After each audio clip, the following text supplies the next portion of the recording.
Assalamualaikum dan salam hormat. Bertemu lagi dalam MG Flash 25 Januari bersama saya Rosnani Nasir. Kita ke berita utama. Persida Operasi Standard SOP bagi Pilihan Raya Negeri PRN Johor dijangka diperketatkan berikutan kemunculan varian baharu COVID-19 Omicron. Ketua Polis Johor Datuk Kamaruzaman Mamat ketika dihubungi Malaysia Gazette berkata pihaknya telah bersedia untuk menghadapi pilihan raya itu.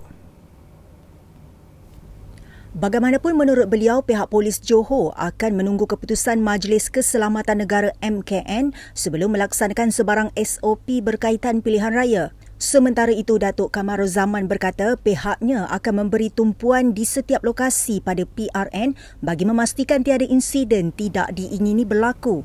Terdahulu, Kamaruzaman mengadakan sembah taklimat persediaan dan keselamatan menjelang PRN kepada Sultan Johor, Sultan Ibrahim Sultan Iskandar di Istana Flintstone, Mersing.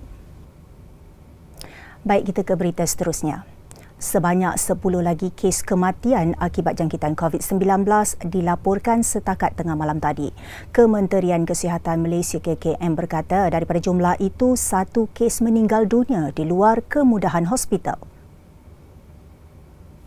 Pertambahan itu menjadikan angka kematian terkumpul kepada 31,902. Selangor melaporkan 3 kes kematian diikuti Sabah 2 kes. Manakala Melaka, Johor, Kedah, Kelantan dan Pahang masing-masing 1. Malaysia merekodkan sejumlah 2,819,807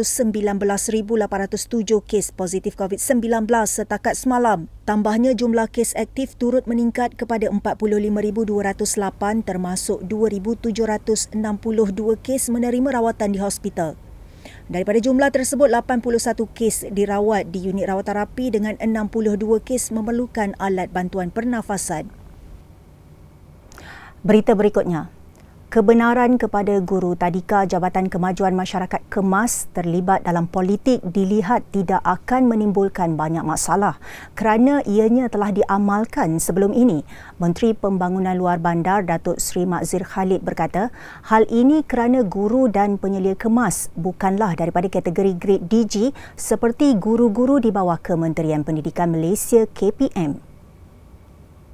Jelasnya dalam satu kenyataan semalam, guru dan penyelia KEMAS tidak mempunyai struktur penjawatan yang membabitkan jawatan di peringkat pengurusan seperti guru-guru KPM. Tambahan pula katanya penglibatan guru dalam politik sama ada dalam parti pemerintah atau pembangkang bukanlah satu perkara baharu. Sabtu lepas, Perdana Menteri Datuk Seri Ismail Sabri Yaakob memaklumkan guru sekolah di seluruh negara serta petugas KEMAS dibenarkan untuk berpolitik, berkuat kuasa serta-merta.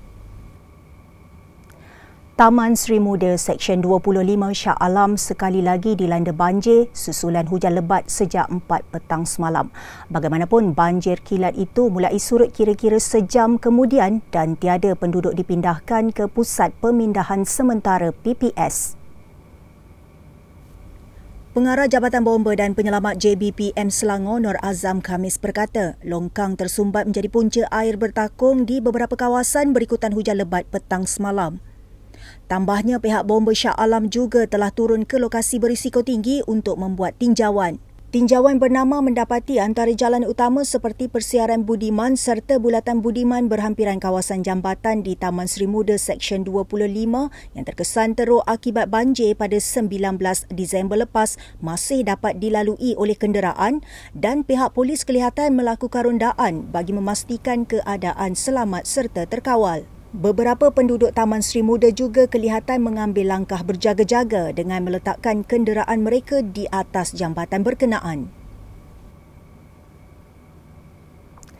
Dengan itu, sekian dahulu MG Flash buat masa ini. Teruskan bersama kami untuk mengikuti perkembangan terkini dari masa ke masa. Hanya di platform media sosial di Malaysia Gazette, di Facebook, Twitter, Instagram dan YouTube. Atau melalui portal di www.malaysiagazette.com. Terima kasih. Assalamualaikum.